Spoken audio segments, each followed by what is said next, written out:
Yes, people, welcome back. Welcome back to the LTS radio show. It's your boy Taka coming in here to take you through this segment.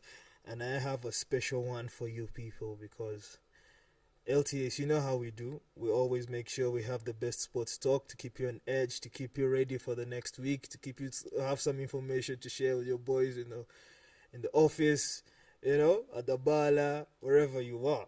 And this week in this segment, we're talking about Mohamed Salah. Yes, the Mohamed Salah coming out after the game against Leeds over on Sunday with a very major interview that has split the world into two. Are you Salah or are you Anslot? Who's at fault? Where did it go wrong? Is this man leaving so many questions to be answered? But where did this all come from? So I am here, your boy Taka, to take you through this segment, telling you exactly what you should expect, how it went down, and how this is probably going to move forward. In my opinion, as a Liverpool fan, because I'm the only one in LTS who can actually give you the straight talk on Liverpool. So Salah and Slot, how did we get here? Well, Anslot came into Liverpool in June. I think it was June 1st of 2024. Took Liverpool through one hell of a season. Replacing obviously Jurgen Klopp, the man, the myth, the legend, taking over his position as a Liverpool manager. Now he's here at Liverpool. He did a very fantastic job last season, the 24-25 season, winning the league, So he's a Premier League champion. And now he's probably managing the best team in the world. The best team in the world. And he's on top of the world. But why are there all these problems? Mohamed Salah comes up against Leeds and talks about how the club is treating him badly. The team is in shambles. They're currently at 10th place. So where did this all go wrong? Well, Ansel did a lot of good things in his first season for the club, and one of them was making sure Mohamed Salah signed a 2-year contract for the club. He basically committed his future to the club after having a fantastic season of 29 goals. Yes, 29 goals and 18 assists. And secured his future. On top of that was obviously Van Dijk, the captain of the club. However, the negative is the generational talent in Trent, the homegrown kid, the lad from the the normal lad who just wanted to play football, saying he wanted to have a change of environment in Madrid. So he went to the Madrid during the transfer window.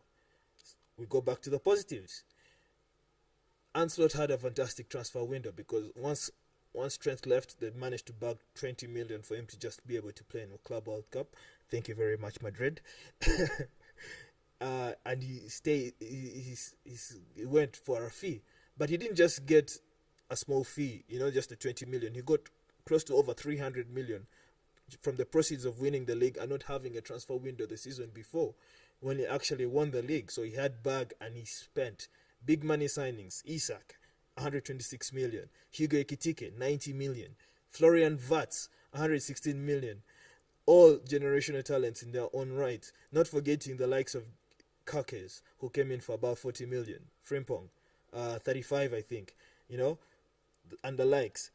So you come into a new season, 25-26. You're entering August, a nice preseason. The team is being predicted to actually win a back-to-back for the first time in the Premier League era. They're the favourites into the season. So much individual talent, a generation talent in Van Dijk, a generation talent in Salah. However, the season didn't start with smooth sailings.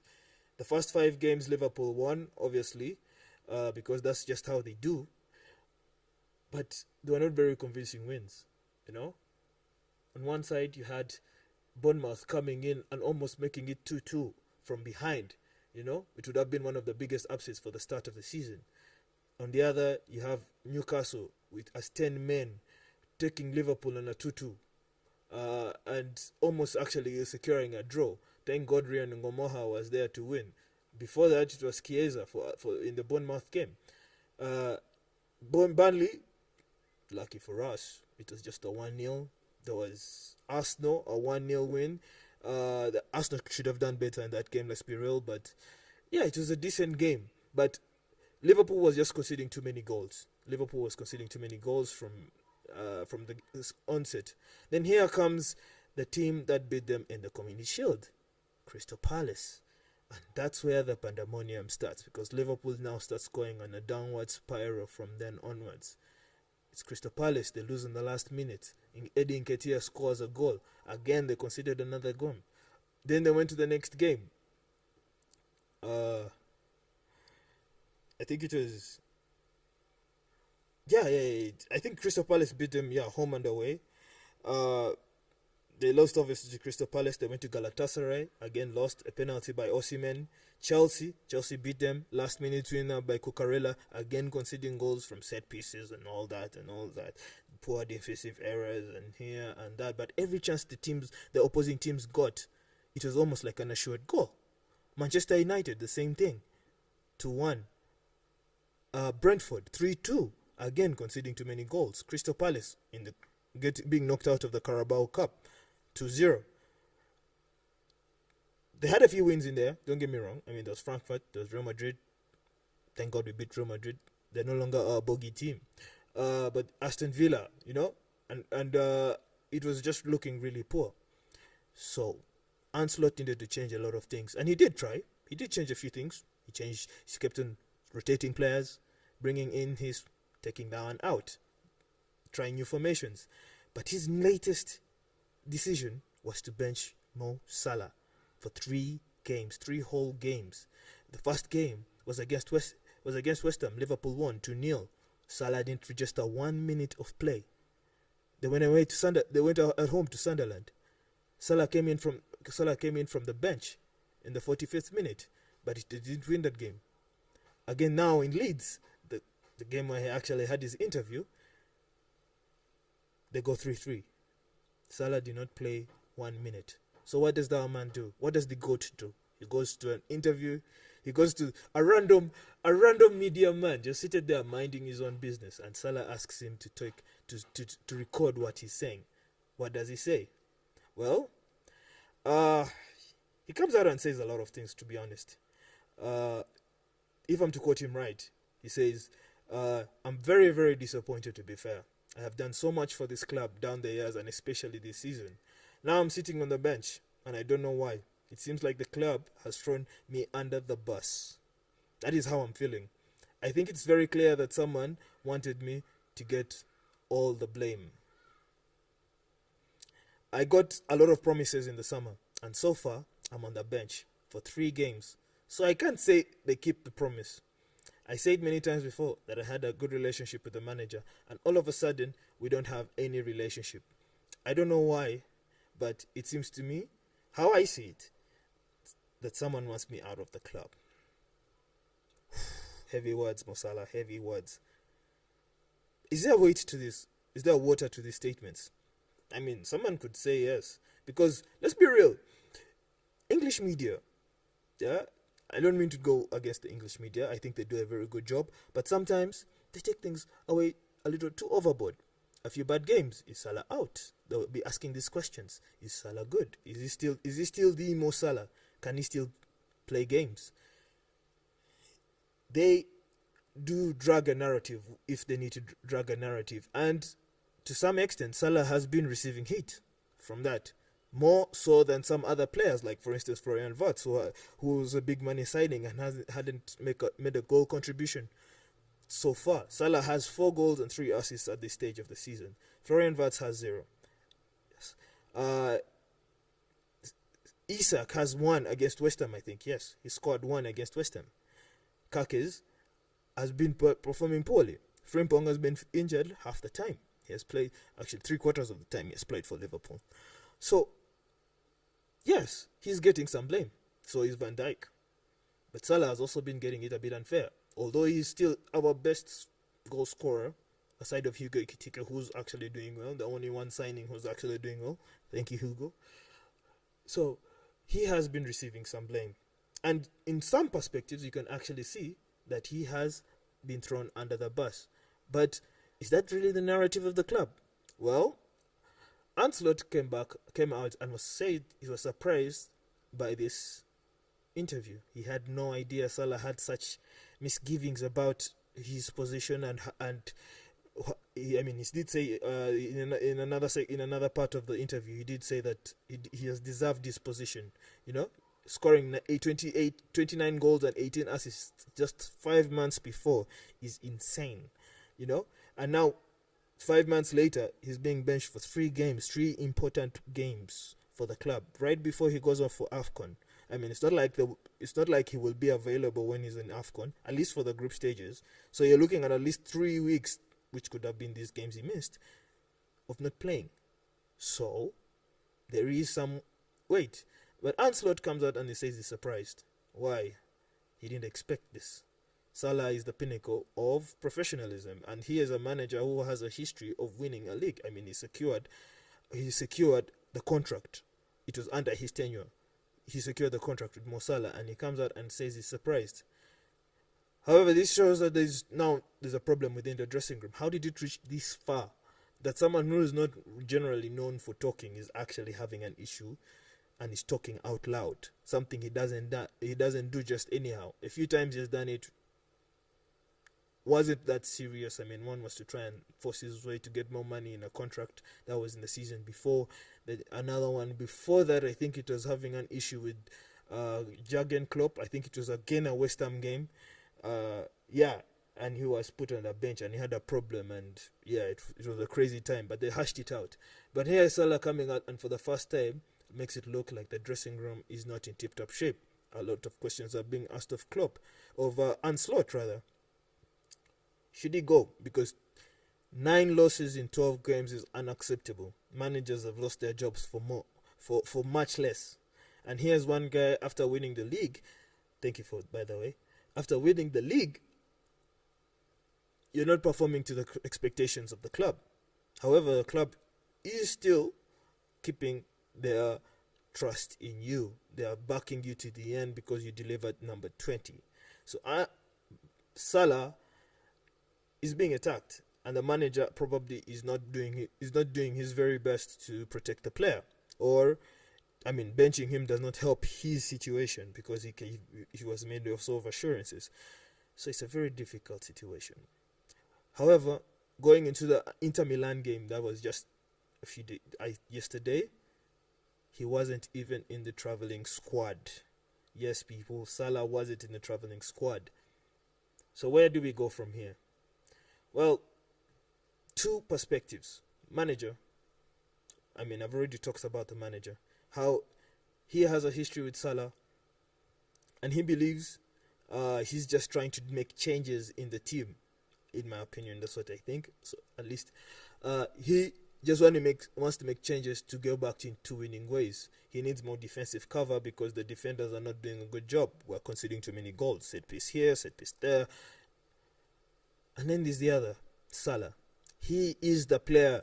If you want to get out of this of a problem within any game, you have to play Mo Salah, because he's the only person who has a history within our whole club and who has actually done it this season by registering 4 goals aside from Hugo Ekitike, who's actually delivering numbers, because 4 goals and 2 assists from 11 games are still decent numbers. In any other given season, this would be expected, because now you're hoping towards the end of the season, you have 15 goals probably after 38 game weeks. That is still a decent season for a winger. But this ain't just any winger. This is Mohamed Salah. He is the best player Liverpool has. He sees it that way. He knows he's the best. He has performed so well. He has done so much, and he's being put on the bench right before he goes off for AFCON, a competition he needs to make sure he's on form so that he can deliver probably his last chance to win an international trophy for his country. He has never won AFCON for Egypt. He has never done anything like for Egypt. All his performances have been for Liverpool, and Liverpool is benching him. So yes, he feels hurt. I'm sure he does. But me as a fan, I'm sitting here and I'm wondering why though. Why do you have to go and talk to the media? That was the wrong way to do it. Yeah, I sit here as a Liverpool fan, and I see players like Thierry Henry, who have been benched. Kevin De Bruyne, he has been benched for City by Guardiola. We have Wayne Rooney, he has been benched in Manchester United. You know, Jose Mourinho benched Cristiano in his prime in Real Madrid. So yes, it happens. It happens in football. At one point, you're going to have to obviously sit down. You know, it happens. You're in your highs, there's definitely going to be a low. Salah is in his low. But he went to the media, to the one place that wasn't in the plan. The media isn't supposed to be privy to these kind of things. You know? And Salah, you did that. Now, the club is in a very precarious situation. Is he trying to leverage Ancelotti visit Mo Salah, where the club has to choose who is more important to the club right now? Is it Ancelotti? Is it Salah? I don't think the club will let it go that far, because let's be real. Liverpool has good management. They do have good management. They do have Michael Edwards, who I still think is the best sporting director in the league, considering what he did in Newcastle. I think it's Edward Hughes, who did a good job at Bournemouth, who took over management of the club in the 2024-2025 season, have done a good job up until 2 months ago. These last 12 games, where they lost 9. They do a good job. I don't think it will go that far. However, something needs to be done about this situation. Thank God Salah has AFCON. Hopefully, it can give people the time to take away their heads off this situation. Maybe they can go, cool down, come back with level minds, and actually hash this out, because there's still a relationship that can be drawn out of this. At least that's what I think. However, now here's probably the biggest problem. Salah called his family for the Brighton game. Yes, he says he called his family for the Brighton game because he believes he wants to say goodbye to the club in a good way. What does that mean? Probably, if there's a transfer market merchant out there, is probably thinking Salah is hinting at going to Saudi, because Saudi is still interested. Don't forget that they've been interested in Salah for the past 3 years, and they're still interested in Salah now because they believe he can improve the league, not just for sales, because he's kind of like the GOAT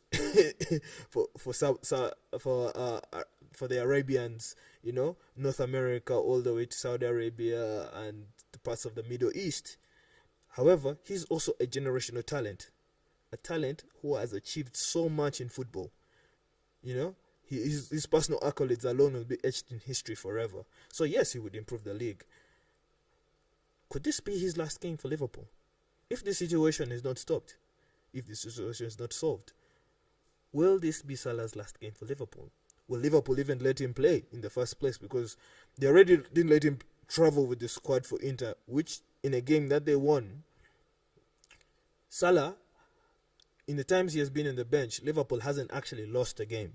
They have had 4 games. Yes, they've had 4 games in which they've registered 2 wins and 2 draws. No loss. So something is working, definitely. But is it because of Mo Salah? This is a question. Could the problem just be there, and could the problem be solved and Salah is still included in the plan? I don't know. It is a very sticky situation for Liverpool. Personally, I would choose Salah over Ancelotti because he's my GOAT. The things he has done for the club cannot be ignored, and he's still the best player we have. And let's be real, Ancelotti did have a position there where he could be fired, because a lot of managers have been fired for less. However, he also registered us the league. I would like him to solve this problem, because I still think he can turn this around. But he can turn it around. Yeah, he can turn it around. So, try and hash this out. Include Salah in the plan. If the plan doesn't work, Ancelotti, it could be your time. It could be your time. Well, that's LTS giving you our opinions on this matter. Tell us what you think. Tell us what you know. probably you have a dissenting opinion to what I have, because let's be wrong, this has been a solo show and I know best, but you probably could know something better, you know. So hit us in the comment section, hit that like, hit that subscribe, hit that notification bell, and always be ready for another talking point. This is LTS wishing you a good evening, a good day, a good night, whichever time you're hearing this segment, and peace.